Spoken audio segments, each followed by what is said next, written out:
ইন্না লা নুদ, এই কথাটাই বলেই বলছে ইন্না লা নুদিউ আজরাল মুসলিহিন। এই দুইটা কাজ যারা করছে তারা হচ্ছে মুসলিহ, যারা নিজের সংশোধনকারী। আর আল্লাহ বলেন এমন ব্যক্তির 24 ঘন্টার সবকিছু আমি আল্লাহ নেকি দিতে থাকি।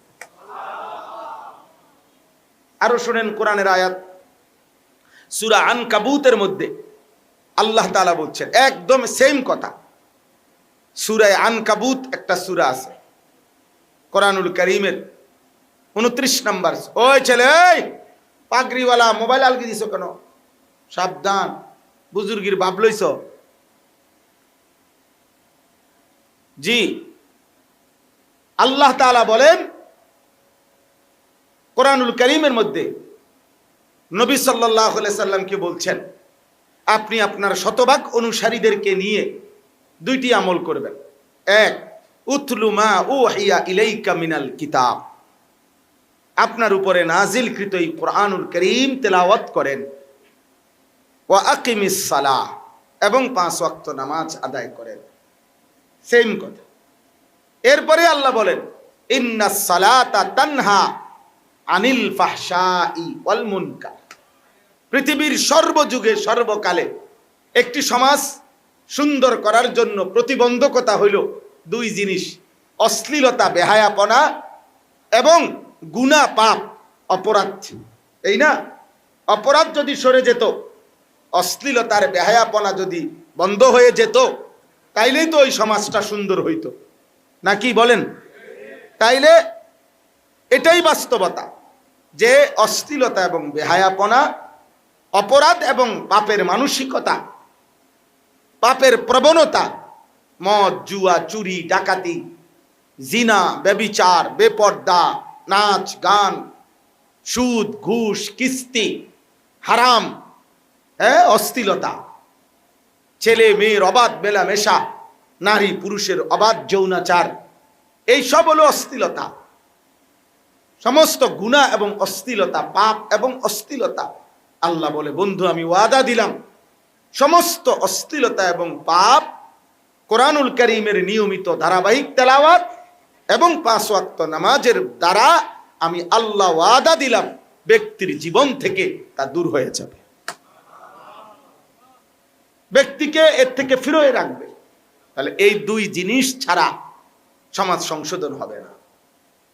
এই জন্য তাফসিরে মাআরিফুল কোরআনে লিখছে সূরা আনকাবুতের এই 45 নম্বর আয়াত, 21 নম্বর পারা, 29 নম্বর সূরা, 45 নম্বর আয়াত, আল্লাহ তাআলা বলেন উতলু মা উহিয়া ইলাইকা মিনাল কিতাব ওয়া আকিমিস সালাহ। এই কথাটা আল্লাহর পাক বলছেন, 2টা আমল দিবেন, কোরআনুল কারীমের শতভাগ বিশুদ্ধ তেলাওয়াত, 5 ওয়াক্ত নামাজ। আল্লাহ তাআলা বলেন এর দ্বারা অশ্লীলতা এবং গুনাহ সব দূর হবে। একসাথে বলে দিছি, বহুবচন ফাহশা। তাফসিরে মাআরিফুল কোরআনে পৃথিবী বিখ্যাত মুফতি শফি রাহমাতুল্লাহ আলাইহি বলেন মানবতার সংশোধনে সংক্ষিপ্ত অথচ পূর্ণাঙ্গ চূড়ান্ত ব্যবস্থাপত্র কোরআনের এই একটি আয়াত। একটি আয়াত। আপনারা এখানে আমরা যারা বসছি, ছেলেরা, বাবা তোমরাও, বয়স্ক বাবা আপনারাও, আমরা কল্পনা করেন তো যে মনে করেন রাসূলুল্লাহ সাল্লাল্লাহু আলাইহি সাল্লামের সাহাবী ধরেন 1 লাখ ছিল, ধরে নেন, মনে করেন 1 লাখ। এখন আমরা বলেন তো আমরা কি মনে হয় যে 1 লক্ষ সাহাবীর মধ্যে কোরআনুল কারীম বিশুদ্ধ পড়তেন নিয়মিত শতকরা কতজন হইতে পারে? 100 জনে কয়জন হইতে পারে? সবাই বলেন। হ্যাঁ, আপনার বুঝে বলতেছেন কিনা, এটা আপনাদের ধারণা হয় কিনা? 1 লক্ষ সাহাবীর মধ্যে 5 ওয়াক্ত নামাজ পড়তেন শতে কয়জন? এবার বুঝছেন কেন? এই জন্য পৃথিবী তাদের কদমের নিচে আসছে। এই জন্য সেজদা দেয় জমিনে, আর নড়ে ওঠে আল্লাহর আরশ। আর আল্লাহ বলে ইয়াবতাগুনা ফাদলাম মিনাল্লাহি ওয়া রিদওয়ানা। সীমাহুম ফি বুজুহিহিম মিন আথারিস সুজুদ। আল্লাহ বলে, বন্ধু মনে তো চাইছিলাম হাসরের ময়দানে কমু, ভাবছিলাম সব কথা তো কমু হাসরে, কারটা কদ্দুর কবুল করলাম না করলাম, নেকি দিলাম কদ্দুর, কি দিলাম না দিলাম। কিন্তু বিশ্বাস করেন দোস্ত, আপনার সাহাবাদের রুকু সেজদা এত সুন্দর, এগো নামাজ এত সুন্দর, আমি আরশে আজিমের মালিক বন্ধু এত খুশি হয়েছি, এই জমিনে থাকতেই আমি তাদের জন্য আমার ঘোষণা আপনার কাছে শুনাইলাম যে তাদের প্রতিটা রুকু, প্রতিটা সেজদা, প্রতি ওয়াক্তের নামাজ আমার সন্তুষ্টির জন্যই হইতেছে। মুহাম্মাদুর রাসূলুল্লাহ ওয়াল্লাযীনা মাআহু আশিদ্দাউ আলাল কুফফার রুহামাউ বাইনাহুম তারাহুম রুক্কান সুজ্জাদা। আপনি বন্ধু দেখবেন তারা 5 ওয়াক্ত রুকু করে, সেজদা করে। ইয়াবতাগুনা ফাদলাম মিনাল্লাহি ওয়া রিদওয়ানা, প্রতিটা রুকু, প্রতিটা সেজদা, প্রতি ওয়াক্তেই তারা আমার সন্তুষ্টি, আমার অনুগ্রহই তালাশ করে। সীমাহুম ফি বুজুহিহিম মিন আথারিস সুজুদ। আল্লাহ বলেন প্রত্যেকের দিকে তাকাইলে দেখবেন চেহারায় সেজদার চিহ্ন, নামাজের চিহ্ন ঝলঝল করছে। এজন্য নামাজি, আমি সবসময়, আমার বহু আজে আছে, আমি শতবার বলছি, নামাজিকে চিনা যায়, বেনামাজিকেও চিনা যায়। বেনামাজি অসভ্য, বেনামাজি হাইওয়ান, বেনামাজি নাফরমান, বেনামাজি নিকৃষ্ট, বেনামাজি বেয়াদব। আসমানের নিচে জমিনের উপরে কুত্তাও এত বড় বেয়াদব না, বেনামাজি যত বড় বেয়াদব। এই বেয়াদব দেখলেই চিনা যায়। কুত্তা অকৃতজ্ঞ না, কুত্তা হলো কৃতজ্ঞতার উদাহরণ।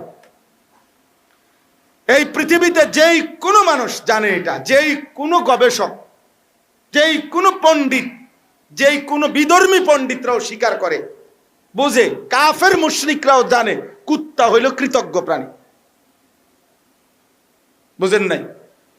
অল্প কয়টা হাড্ডির কৃতজ্ঞতা যার কাছে অনেক বেশি। কৃতজ্ঞতার উদাহরণ দিলে প্রাণীর মধ্যে কোন প্রাণী? কুকুর কৃতজ্ঞ প্রাণী, যে কয়টা হাড্ডির কৃতজ্ঞতার জন্য এই বাড়িওয়ালারে ছাড়ে না। এই জন্য বেনামাজি কুত্তার চাইতে খারাপ। কারণ এত বড় কায়নাত দিয়ে যার গাঁটটা নোয়াইতে পারছে না আল্লাহ,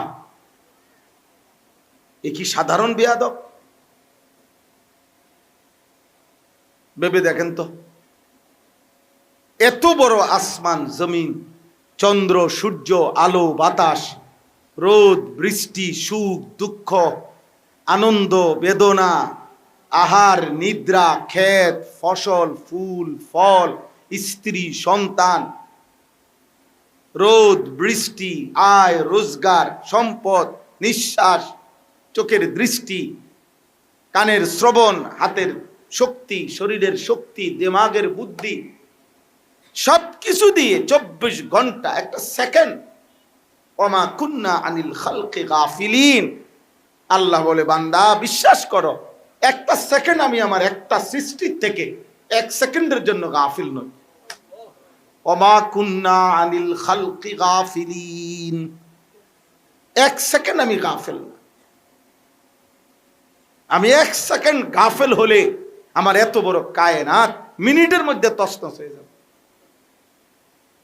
অথচ হাজার লক্ষ বছরেও কোনো কিছুর মধ্যে কোনো রদবদল নেই। নিজামের মধ্যে, আমার শৃঙ্খলার মধ্যে, আমার পরিচালনার মধ্যে আল্লাহ তাআলা বলেন ইউদাব্বিরুল আমর, গোটা জগৎ আল্লাহ পরিচালনা করছে। আল্লাহ কোরআনুল কারীমের মধ্যে সূরা মুলকের মধ্যে আছে, বান্দা চোখ ফিরায় ফিরাইয়া আসমানের দিকে দেখো না, দেখো হাল তারা মিন ফুতুর সুম্মা রজি'িল বাসারা কাররাতাইন ইয়ানকালিব ইলাইকাল বাসারু খাসিআন ওয়া হুয়া হাসীর। যতবার তুমি চোখ ফিরাইয়া দেখবা এত বড় আসমানের কোথাও কোনো ত্রুটি, উঁচা নিচা, কোথাও কোনো ছিদ্র, কোথাও কোনো ফাঁক, কোনো কিছু পাইবা না। একবার নয়, বারবার দেখো, প্রতিবারই তোমার চোখ নিচে ফিরে আসবে। আমার আল্লাহ বলেন আমার আসমানে কোনো ত্রুটি খুঁজে পাবে না। আমার আসমানে কোনো ত্রুটি খুঁজে পাবে না। দেখো তুমি, আওয়ালাম ইয়ারাউ ইলা তাইরি ফাওকাহুম সাফাতিন ওয়া ইয়াকবিদ মা ইউমসিকুহুন্না ইল্লার রাহমান। আল্লাহ বলে আচ্ছা এবার তোমার কাছাকাছি পাখিটা যে উড়ে, এটার দিকে একটু দেখো তো কি করে, দেখো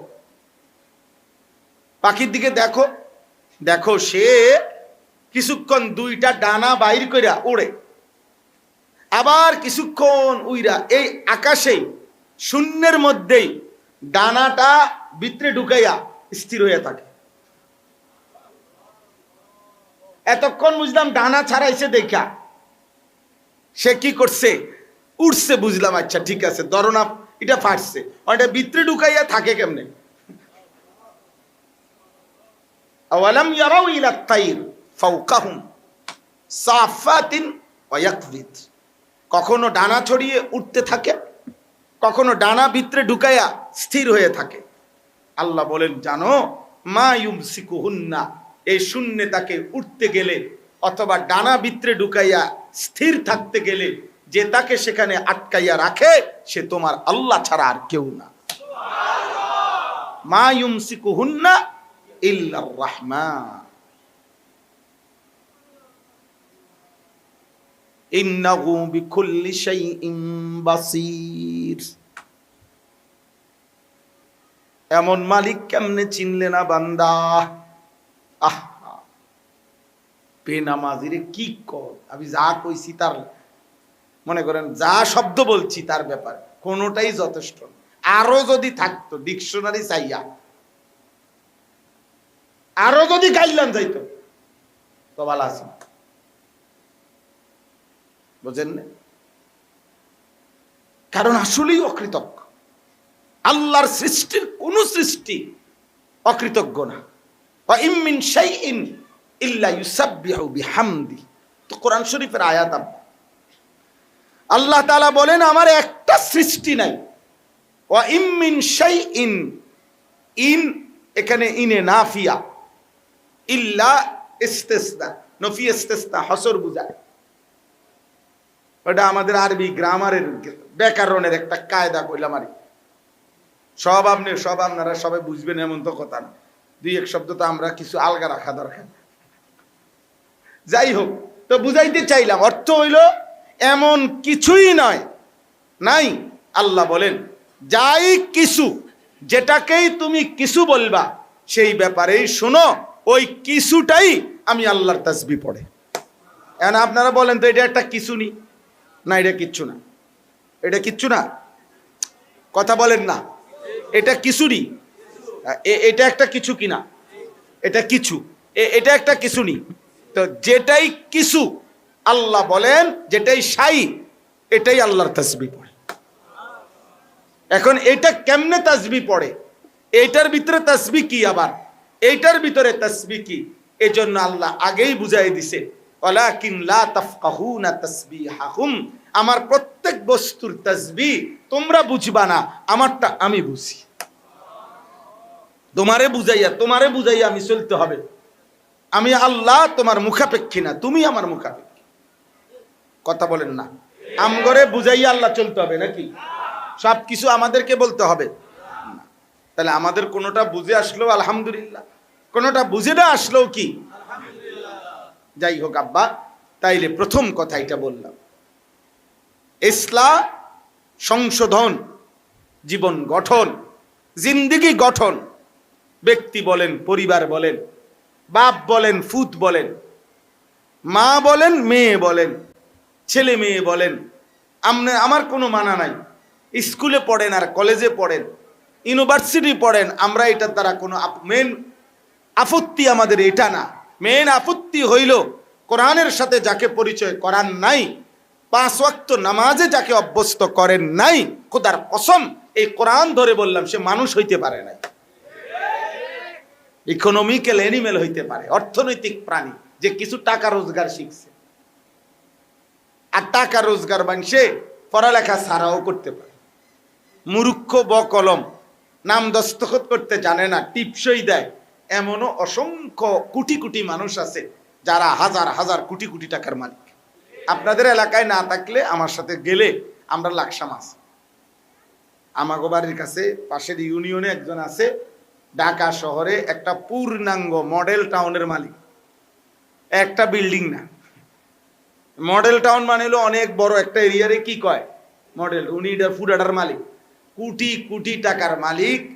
ওনার অধীনে পিএইচডি হোল্ডার, মানে পিএইচডি ডিগ্রিধারী আপনার ওনার অধীনে চাকরি করে। ওনারে স্যার স্যার কয়, উনি স্যার কিতা এটাও বোঝে না, মাস্টার কিতা এটাও বোঝে না।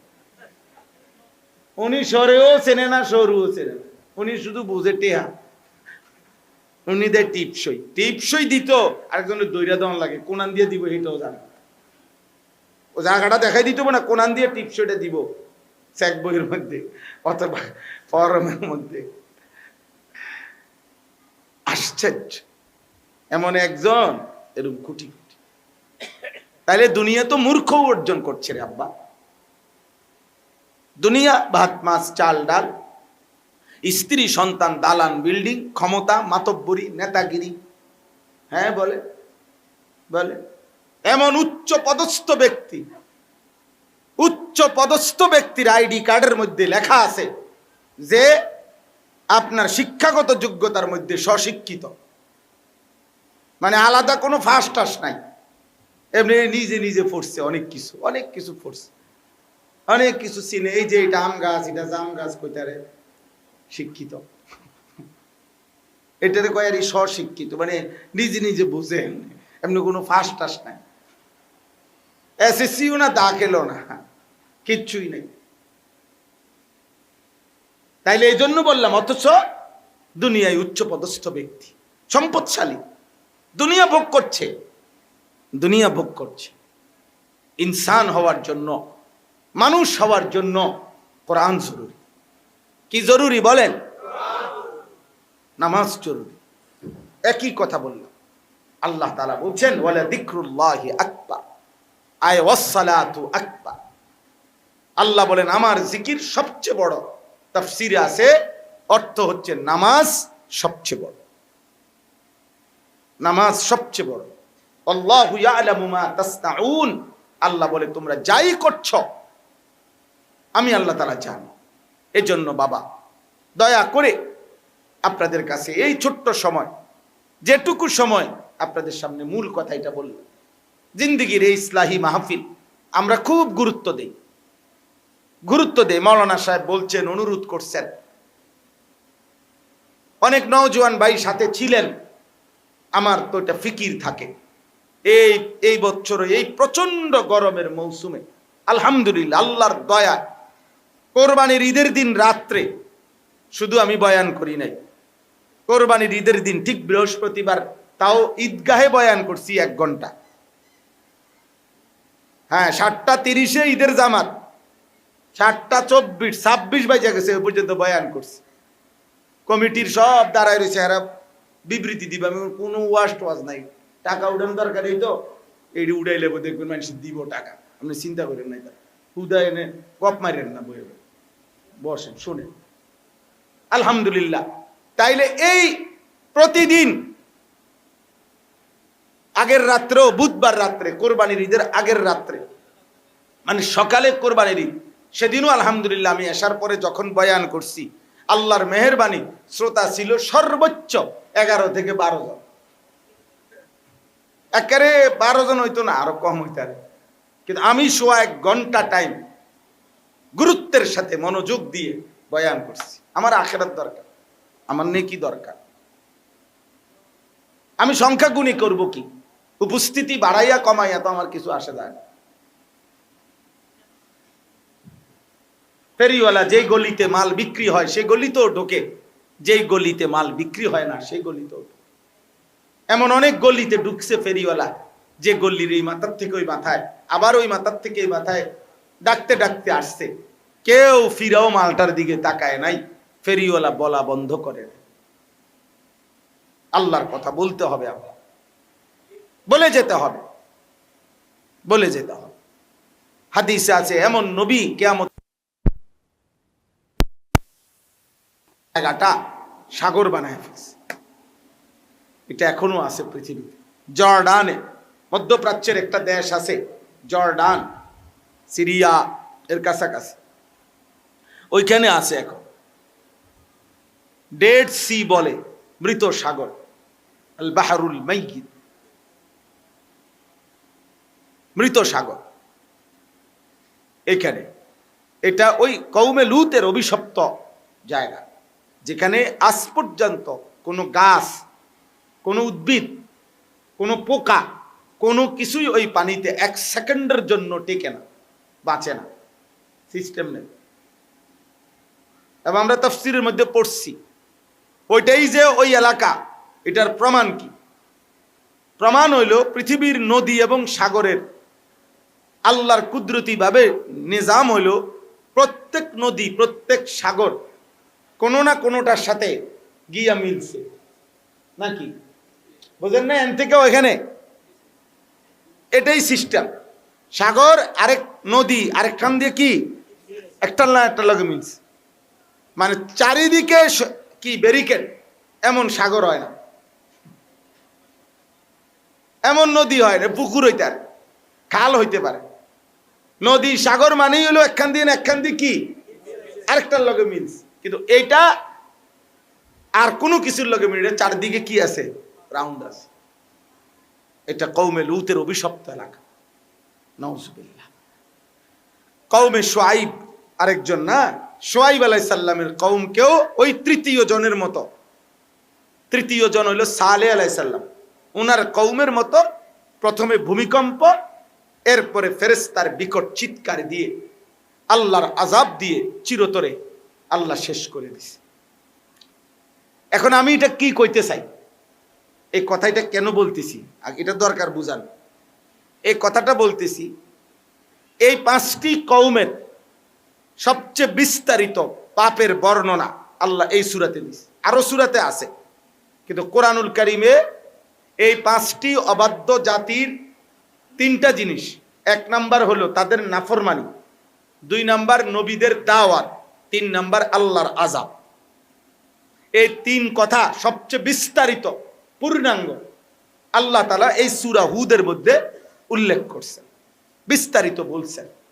বলার পরে বলতে বলতে 25 নম্বর আয়াত থেকে প্রায় 100 নম্বর আয়াত পর্যন্ত প্রায় 75টি আয়াতের মধ্যে ধারাবাহিক এই 5টি কওমের বর্ণনা দিয়ে এরপরে লাস্টে আইসা 116 এবং 117 নম্বর আয়াতে এই সূরায় আল্লাহ তাআলা একটা গুরুত্বপূর্ণ কথা বলছে, পৃথিবীবাসী শোনো, এই যে 5টি কওম আমি চিরতরে আযাব দিয়া ধ্বংস করে দিছি, এদের সর্বশেষ পরিণতি হয়েছে এই, তাদের সীমালঙ্ঘনটা এখানে গিয়ে দাঁড়াইছে যে তাদের কওমের সকলেই একরকম পাপে এভাবে ডুবে গেছে যে ওইখানে আর কিছু লোক আর বাকি ছিল না, যে যারা বাকি মানুষগুলোকে গুনাহ থেকে পাপের থেকে ফিরাইবে, এ কদ্দুর চেষ্টা করবে, এইটাও টোটাল ছেড়ে দিছে। আর কেউ কাউরে ডাকে না, গুনাহ পাপ অশ্লীলতা নাফরমানি অসভ্যতার থেকে কেউ ফিরাচ্ছে না। আমি আল্লাহ তাআলা ওই পরিস্থিতি যাওয়ার কারণে আমি আল্লাহ তাআলা চিরতরে ধ্বংস করে দিছি। এজন্য নবীজিকে আল্লাহ বলছে এই কথাইটা বলার জন্য 117 নম্বর আয়াতে আল্লাহ বলে, ওমা কানা রাব্বুকা লিয়ুহলিকাল কুরা বিযুলমিন ওয়া হুম মুসলিহুন। আপনার কাছে নবী ওয়াদা দিলাম, আপনার উম্মত যদি কিয়ামত পর্যন্ত কমপক্ষে নিজেদের মধ্যে সংশোধনের ধারা, ইসলাহের ধারা, একজন আরেকজনকে আল্লাহর দিকে ফিরানো, গুনাহ থেকে বাঁচানোর এই চেষ্টা যদি আপনার কওমের মধ্যে অব্যাহত থাকে, চালু থাকে, চলমান থাকে, তাইলে আমি আল্লাহ পাপের কারণে একসাথে চূড়ান্ত আযাব দিয়ে ধ্বংস করব না। শর্ত হইল কিছু না কিছু মানুষের মধ্যে ইসলার চেষ্টা থাকতে হবে। বুঝেন নাই? এমন যেন না হয় গোটা ফ্যামিলি, গোটা সমাজ, গোটা ঘর, গোটা পরিবার সবাই একরকম, শুধু খায় আর ঘুমায়, পেশাব পায়খানা করে, সবাই আর নারী আর ছবি, জিনা আর ব্যভিচার, অস্থিরতার উলঙ্গতা, হারাম আর নাফরমানি করছে। কেউ কাউকে ডাকে না, কেউ কাউকে ডাকে না। এটা যদি ইসলামের ধারা থাকে তাইলে আমি আযাব দিয়ে চিরতরে ধ্বংস করব না। অতএব সর্বযুগে বন্ধু আপনার উম্মতকে বলবেন নিজেদের মধ্যে সাধ্যমতো যেন কি চালু রাখে? ইসলাহের চেষ্টা, সংশোধনের চেষ্টা কি রাখে বলেন না? একজন বাপ যেন একথা কোনোভাবেই না বলে যে আমি আর আমার স্ত্রী সন্তানকে আল্লাহ, রসুল, আখিরাত, গুনাহ, পাপ এগুলোর থেকে আর নিষেধ করব না, এই সিদ্ধান্ত নেওয়ার অধিকার নেই। তাহলে আপনার ফ্যামিলি শেষ হয়ে যাবে। কোন সমাজের কোন মানুষ যে আর আমরা কেউ কাউকে ফিরাবো না, যার যেমনি মনে কয় ফিসা দিয়া ফির, বাদ দাও, বার দাও না, তাইলে জাতি টিকবে না। তাইলে কি টিকবে না? জাতি। নবী সাল্লাল্লাহু আলাইহি সাল্লাম উদাহরণ দিয়া বুঝাইছেন যে নবীজির জামানায় 2 তালা জাহাজ দিয়ে উদাহরণ দিছে যে পানির উপরে জাহাজ চলতেছে, জাহাজটা 2 তালা, তো নিচ তালায়ও যাত্রী আছে, উপরের তালায়ও যাত্রী আছে, কিন্তু জাহাজের মধ্যে পানির ব্যবস্থাপনা হইল 2 তালায়। তো নিচ তলার যাত্রীরাও পানি আনতে যতবারই দরকার লাগে 2 তালায় যায়, আর 2 তালার মানুষও পানির দরকারে কোথায়? 2 তালায়। এখন 2 তালার মানুষ তো 2 তালায় আসেই, কিন্তু ওই নিচ তলার মানুষ যে বারবার পানির লেগে যায়, এতে এই 2 তালার মানুষগুলো বিরক্ত হচ্ছে, এরা বারবারই দমকায়, এই বেটা কদ্দুর মাত্র শুইয়া পাউডা সরাইলাম, তুই আইয়া আবার কৌশরে, বুঝেন নাই কথা? মানে এরকম বিরক্ত করতেছে বারবার। নিচতলার লোকেরা আইসা নিচে কয়, দেখছো, হ্যাঁ একই ভাড়া দিয়ে উঠলাম, এখন তারার উপরে পানি থাকার কারণে আমগরে বারবার এই বিরক্ত করে, ধমক দেয়, বাধা দেয়, এটা সেটা বলে, যা বাদ দে, পানি তো আমগো নিচেই, মেন পানি তো কি সাগরই তো আমগো নিচে, আমরা আমাদের নিচতলার এক কোণা ছিদ্র করে নেই। হাদিস, এটা নবীজির হাদিস, এক কোণা ছিদ্র করে নেই, আমাগো পানি আমরা নেব, তাগো পানি তারা হেনতে নেক। আল্লাহ নবী সাল্লাল্লাহু আলাইহি সাল্লাম বলেন, হে বিবেকবান ইমানদার, ভেবে দেখো, এই সময় 2 তালাওয়ালারা টের পাইতেছে, দেখতেছে যে নিচতলার ওরা ছিদ্র করতেছে পানি উড়ানোর লাগিয়া।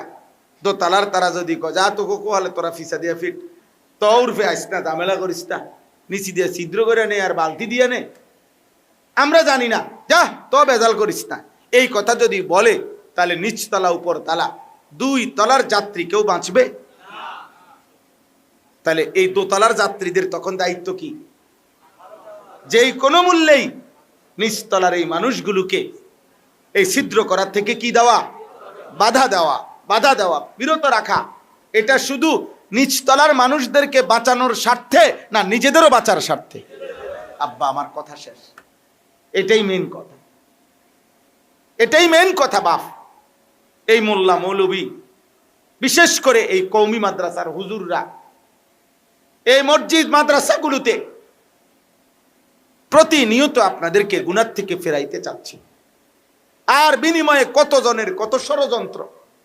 বিশ্বাস করেন, সারা বাংলাদেশেও সারা পৃথিবীর যত ইসলাম বিরোধী, তাদের সমস্ত ষড়যন্ত্রের, ইসলামের বিরুদ্ধে যত ষড়যন্ত্র, যত কিছু হচ্ছে, তার সুনির্দিষ্ট যদি একদম দাগ নম্বর, খতিয়ান নম্বর মিলাইয়া আপনার করে দেখাই, তাহলে দেখবেন সারা পৃথিবীর বেঈমান, মুশরিক, আল্লাহদ্রোহী, ইসলাম বিরোধীদের সবচেয়ে বড় প্রতিপক্ষ হলো কওমি মাদ্রাসার উলামায়ে কেরাম। বড় টেনশন এগরে নিয়ে খায় অল্প, জায়গা অল্প, এগো খানা, খাদ্য, টাকা পয়সা সব কিছুতে এগো ব্যবস্থাপনা কম, কিন্তু স্লোগান এত জোরে দেয়। বুঝেন নাই কথাটা? স্লোগান দিতে লাগলে এরম করে কা? হ্যাঁ, এগুলো এই বল পায় কই? শুনি বলে আলুর ভর্তা খায়, ডাল খায়, ঠিক মতো বোর্ডিং এ খানা নাই, কিন্তু এই হিম্মত পায় কই? এই সাহস পায় কই? এই কলিজার হিম্মত পায় কই? বুঝছেন? এত লক্ষ, এত হাজার, এত লক্ষ লক্ষ ব্রাজিল আর্জেন্টিনার পতাকা লাগানো হইল, কেউ প্রশ্ন করল না যে ভিনদেশি পতাকা কেন লাগাইলা? কিন্তু বিবিসি সহ সারা পৃথিবী মাথা গরম যে কালিমার পতাকা এতগুলো চারিদিকে লাগাইলো কা? এ আজকে কয়দিন এক টানা রিপোর্ট হইতেছে, এক টানা এই আজকে কয়দিন যাবত রিপোর্ট হইতেছে শুধু এইটা লইয়ে টেনশন। সারা বিশ্ব পেরেশান হয়ে গেছে, সারা পৃথিবী। ঘটনা কি? তা ঘটনা কি? এখানে এই এটা ওইটা ওইটা আসলে কিছুই না। এটা জঙ্গিবাদের মহারানা, এটা কোনো বাংলাদেশ দখলের মহারানা, এটা লক্ষ কোটি ইমানদার যুবকের কলিজার ভালোবাসা, হৃদয়ের ভালোবাসা। এটা আগামী দিনের সারা পৃথিবীময় ইমানের পতাকা উড়ার প্রস্তুতি। এটা হ্যাঁ আব্বা, আমরা এটা বুঝাইতে চাই দোস্ত, এটা বুঝতে হবে। বিপদ, হুমকি ধমকি এগুলো থাকবেই, এগুলো থাকবেই। নির্দিষ্ট সময়ের মধ্যে এই সমস্ত হুমকি ধমকির পরেও উলামায়ে কেরাম আল্লাহর কথা বলে যাবেই। আজকেও আমি গাড়িতে বসে বসে আমাদের বাংলাদেশের যিনি এক সময়ে মুজাহিদে মিল্লাত, বাংলাদেশের প্রতিটা বাতিলের বিরুদ্ধে সবার আগে যিনি গর্জে উঠতেন, এমন একজন মানুষ ছিলেন মুজাহিদে মিল্লাত আল্লামা হযরত মাওলানা মুফতি ফজলুল হক আমিনী রাহমাতুল্লাহ আলাইহি।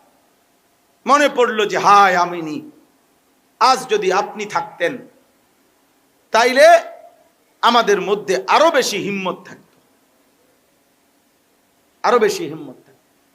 আজ কায়েদে মিল্লাত আল্লামা জুনায়েদ বাবুনগরী রাহমাতুল্লাহ খুব প্রয়োজন ছিল। আল্লাহ তাআলা আমার দেশে, আমার মাটিতে আবার এমন বাবুনগরী আবার তৈরি করে দেন, আল্লাহ কবুল করে। এই জন্য ভাই আপনাদের কাছে অনুরোধ, এটা আল্লাহ তাআলা বলছে মানুষের কল্যাণে ইসলাহের ধারা, মানুষকে গুনাহ থেকে ফেরানোর চেষ্টা, আল্লাহর ইবাদতে অভ্যস্ত করার এই মেহনত, এটা চালু রাখতে হবে। নয়তো এটা এই পৃথিবী টিকবে না, নয় জাতি টিকবে না, নয় সমাজ টিকবে না, নয় ফ্যামিলি টিকবে না, ফ্যামিলি টিকবে না। আমরা কিতাবে পড়ছি, সূরা বাকারার মধ্যে আছে, সূরা বাকারার মধ্যে আছে যে সুদখোর এর কথা বলতে গিয়ে সূরা বাকারার তাফসীরের মধ্যে লিখছে যে পূর্ববর্তী জামানার বুজুর্গা মুফাসসিরিনে কেরাম বলছে সর্বোচ্চ 70 বছরের ধারাবাহিক ব্যবধানে 70 বছরের পরে হলেও সুদখোরের, হারামখোরের ফ্যামিলি নির্বংশ হবে, সে ক্ষতিগ্রস্ত হবে, তার এই পাপের খেসারত তার ফ্যামিলিকে দিতে হবে। ইমাম শাফি রাহমাতুল্লাহ আলাইহি বলছে, হে জিনাকার, ব্যভিচারী, তোমরা যারা নারীর সাথে জিনা করো, ব্যভিচার করো, হারাম প্রেম, হারাম সম্পর্ক, হারাম ভালোবাসার নামে রাত কাটানো, দিন কাটানো, সময় কাটানো, পার্কে, বিনোদনে, রেস্তোরাঁয়, ইমাম শাফি রাহমাতুল্লাহ আলাইহি বলছে মনে রেখো, এই জিনা, নারীর সাথে হারাম সম্পর্ক, এটা কারজুন, এটা একটা ঋণ নীলা, ঋণ হাওলাত, ঋণ যেমন পরিশোধ করা বাধ্যতামূলক, যদি তুমি নাফরমান তওবা না করো, আল্লাহ যদি তোমারে মাফ না করে, খোদার কসম ইমাম শাফি বলছে যে এই ঋণের বদলা তোমার ফ্যামিলির কাউকে দিয়ে তুমি সুদ দিতে হবে। নাউজুবিল্লাহ। একদিন তোর বিবি তার সুদ দেবে, একদিন তোর মেয়ে তার সুদ দেবে, একদিন তোর বোন তার সুদ দেবে। কি জঘন্য কথা বলে, কি ভয়ানক কথা। ইমাম ইবনুল কাইয়িম আল জাওজি রাহমাতুল্লাহ আলাইহি বলছেন হারাম নারীর প্রতি দৃশ্য তাকানো, হারাম ছবি, হারাম অশ্লীল দৃশ্য, আল্লাহর নবী বলছেন এটা শয়তানের একটি বিষাক্ত তীর। ইন্নান নাজরা সাহমুম মাসমুমুন মিন সিহামে ইবলিস। এই যে মোবাইলে যারা অশ্লীল ছবি দেখে, নারী দেখে, জিনা ব্যভিচারের দৃশ্য দেখে, উলঙ্গ নাচ গান, বেহায়াপনা, অসভ্যতা দেখে, হারাম নারী, বেপর্দা নারীর দিকে যারা দেখে, নবীজি বলছেন এটা শয়তানের একটা কি বিষাক্ত কি তীর। কিন্তু ইমাম ইবনুল কাইয়িম আল জাওজি, সবাই বুঝবেন এই কথাটা, উনি বলছে আশ্চর্য কথা। উনি বলছে হে দুনিয়াবাসী শোনো, পৃথিবীর তীরের নিয়ম কি? তীর যদি কেউ মারে তো তীর হলো যার দিকে মারছে তার গায়ে তীর বিধে, নাকি? কথা বোঝেন নাই? তার গায়ে কি বিধে? কিন্তু হারাম নজর, এ হারাম ছবি, হারাম দৃশ্য, হারাম নারী দেখা, অশ্লীল ছবি দেখা, এই যে তীর তোমার চোখটার নজরের যে তীর বের হইল, তাকাইলা, তিনি বলেন ওই তীর ওই যার দিকে তাকাইছো তার গায়ে বিধে না, এটা উল্টাইয়া তোমার কলিজাতে বিধে, তোমার মধ্যে আফসুস তৈরি হয়, তোমার মধ্যে হারাম কামনা, বাসনা, কল্পনা, জল্পনা তৈরি হয়ে তোমাকে গুনার মাত্রা বাড়াইতেই থাকে, বাড়াইতেই থাকে, বাড়াইতেই থাকে।